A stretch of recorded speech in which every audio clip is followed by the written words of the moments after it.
নীল জলরাশি আর নারিকেল জিঞ্জিরা পর্যটকদের জন্য যা স্বর্গ, পরাশক্তিদের কাছে তা আজ এক রণক্ষেত্র। সবার আড়ালে বাংলাদেশের এই ছোট্ট দ্বীপটিকে ঘিরে দানা বাঁধছে এক ভয়ঙ্কর আন্তর্জাতিক ষড়যন্ত্র। সেন্ট মার্টিন কি শুধুই একটি দ্বীপ, নাকি এটিই হতে যাচ্ছে বঙ্গোপসাগরের পরবর্তী সামরিক ঘাঁটি? আমেরিকার নজর নাকি চীনের চাল? কার কবলে পড়তে যাচ্ছে বাংলাদেশ? স্বাগত জিওলেন্স বাংলায়।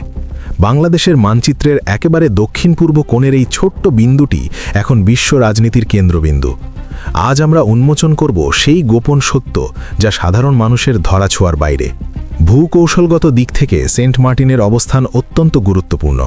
এখান থেকে খুব সহজেই নজরদারি করা যায় বঙ্গোপসাগর এবং ভারত মহাসাগরের বিশাল জলরাশির ওপর।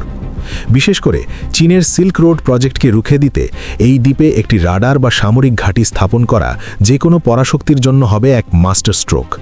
আর ঠিক এই কারণেই বারবার আলোচনায় উঠে আসছে লিজ দেবার প্রশ্ন। বাংলাদেশের অভ্যন্তরীণ রাজনীতিতে এই দ্বীপটি এখন একটি পলিটিক্যাল ট্রাম্প কার্ড।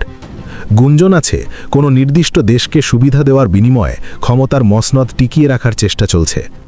যদিও সরকার বারবার এই দাবি অস্বীকার করেছে, কিন্তু মিয়ানমার সীমান্তে উত্তেজনা এবং গভীর সমুদ্রে বিদেশি যুদ্ধজাহাজের আনাগোলা ভিন্ন কিছুরই ইঙ্গিত দিচ্ছে।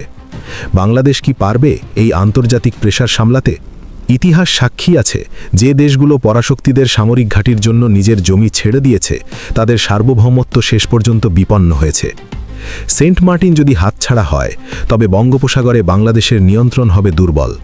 এটি কেবল একটি দ্বীপের হার নয়, এটি হবে আমাদের সমুদ্র সীমার স্বাধীনতার ওপর এক চরম আঘাত।